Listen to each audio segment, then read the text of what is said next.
Hi guys, welcome back to Reading the Bible in a Year.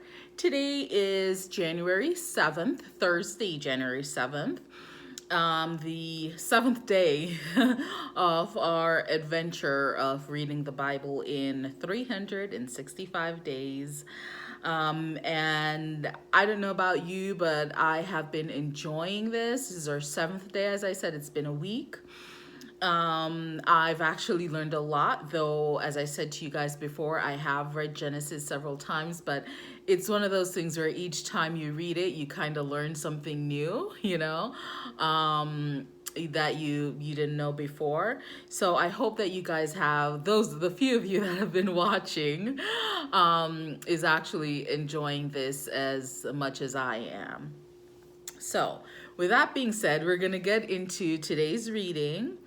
And we're still along with the story of Abraham. And so with that, I'm going to start with just a little synopsis, as I always do, of what today's scriptures and readings will be about. Okay? All right, so I'm just going to go for it and get right into it with you. So, not long after Abraham has responded to God's instructions regarding circumcision, God appears to Abraham in the form of a human visitor. With this manifestation of God are two created angels, also in human form. It is not clear whether Abraham immediately recognizes his Lord as being more than simply a personage of superior authority. If not, the visitor's divine nature begins to unfold to Abraham when the visitor seems to know not only Sarah's name, but also the innermost thoughts of her heart. When God announces that Sarah will soon bear a son, Sarah, who has been listening from the tent, laughs with disbelief, though perhaps with hopeful anticipation as well. When God questions her laugh, Sarah impulsively denies any expression of doubt. But when God insists that she's not telling the truth, Sarah stands silently and fearful in recognition that this heavenly visitor has correctly perceived her disbelief. The incarnation of God on this occasion and his announcement of a clearly supernatural birth are both predictive of the promised spiritual heir to Abraham. And the freedom and joy of fellowship between God and man is witnessed in Abraham's hospitality to his heavenly guests, who now appear to Abraham as he relaxes in his tent, probably after his own midday meal. So with that being said, we're going to go ahead and get into today's scriptures. So we are going to be, for the first part of this, we're going to be reading from Genesis 18, verse 1 through to 15. Okay? So let's begin. Genesis 1. The Lord appeared to Abraham near the great trees of Mamre, while he was sitting at the entrance to his tent in the heat of the day. Abraham looked up and saw 3 men standing nearby. When he saw them, he hurried from his entrance to his tent to meet them and bowed low to the ground. He said, "If I have found favor in your eyes, my Lord, do not pass your servant by. Let a little water be brought, and then you may all wash your feet and rest under this tree.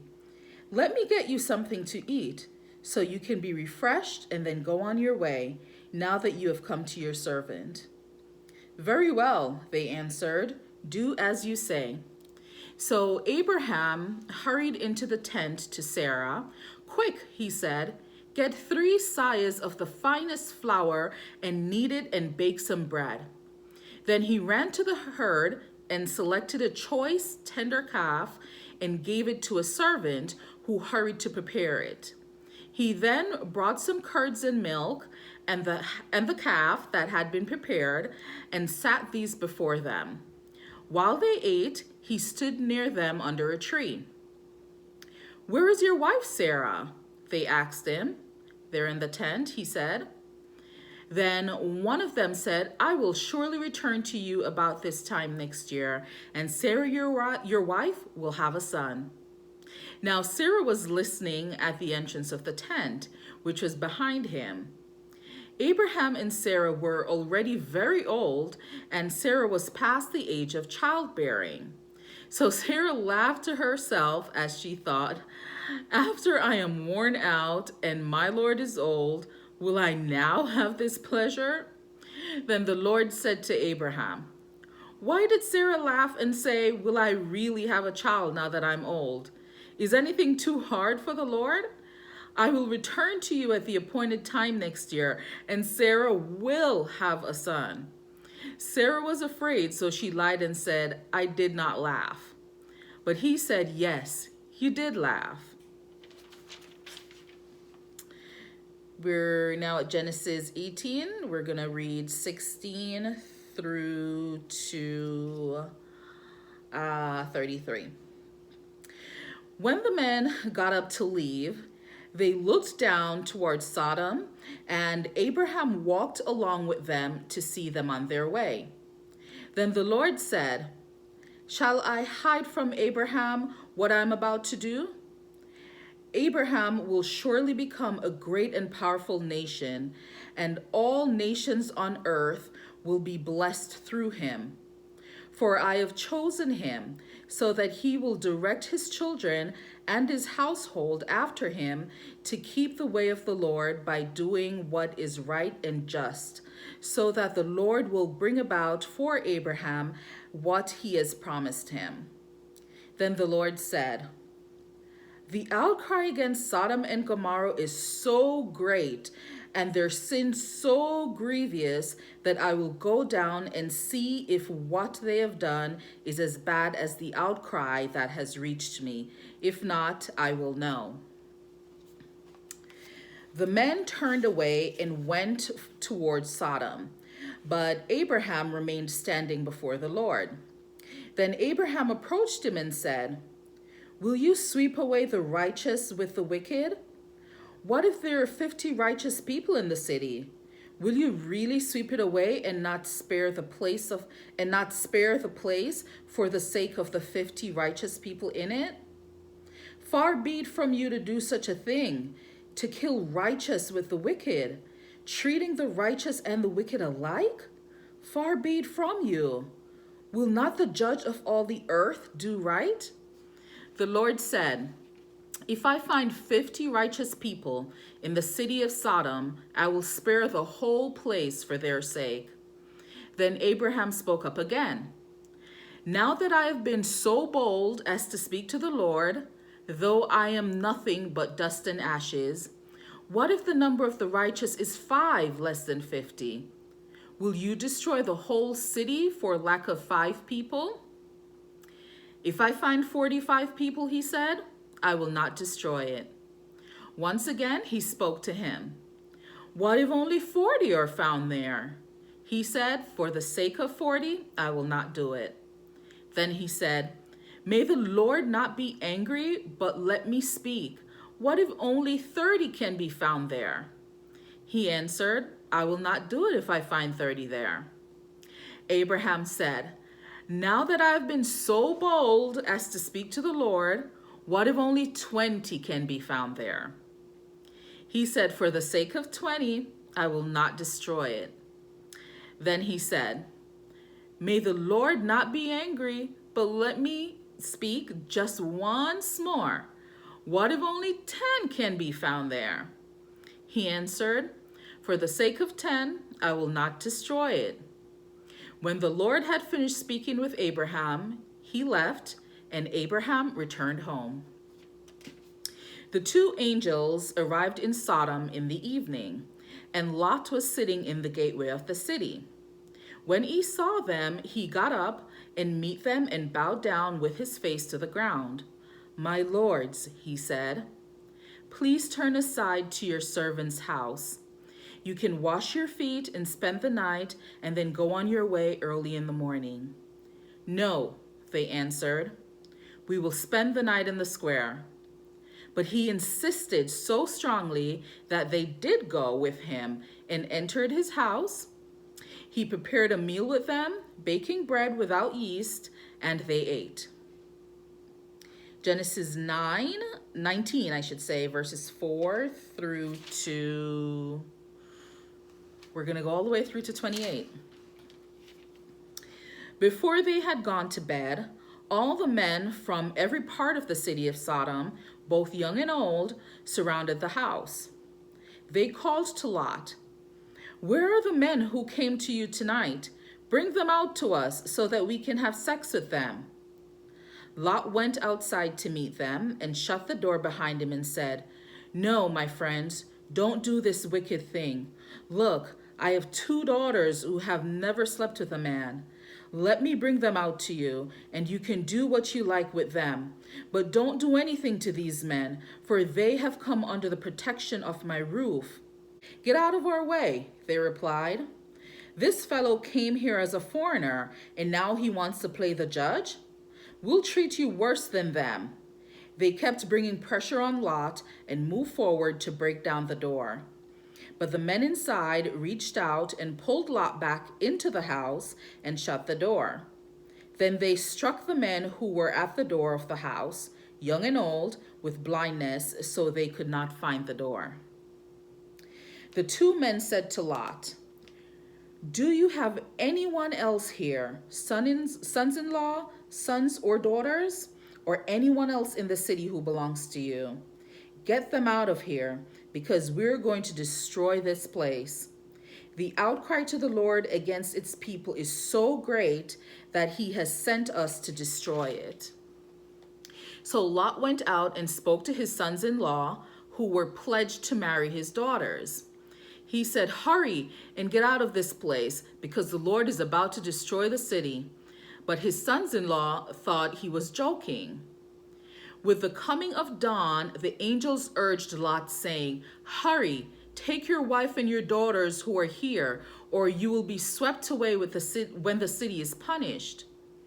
When he hesitated, the men grasped his hand and the hands of his wife and of his 2 daughters and led them safely out of the city, for the Lord was merciful to them.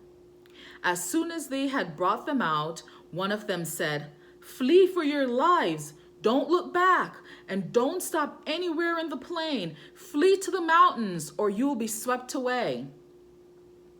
But Lot said to them, "No, my lords, please. Your servant has found favor in your eyes, and you have shown great kindness to me in sparing my life. But I can't flee to the mountains. This disaster will overtake me, and I'll die. Look, here's a town near to run to, and it is small. Let me flee to it. It is very small, isn't it? Then my life will be spared." He said to him, "Very well, I will grant this request too. I will not overthrow the town you speak of, but flee there quickly, because I cannot do anything until you reach it." That is why the town was called Zoar. By the time Lot reached Zoar, the sun had risen over the land. Then the Lord rained down burning sulfur on Sodom and Gomorrah from the Lord out of the heavens. Thus he overthrew those cities and the entire plain, destroying all those living in the cities and also the vegetation in the land. So when God destroyed the cities of the plain, he remembered Abraham, and he brought Lot out of the catastrophe that overthrew the cities where Lot had lived.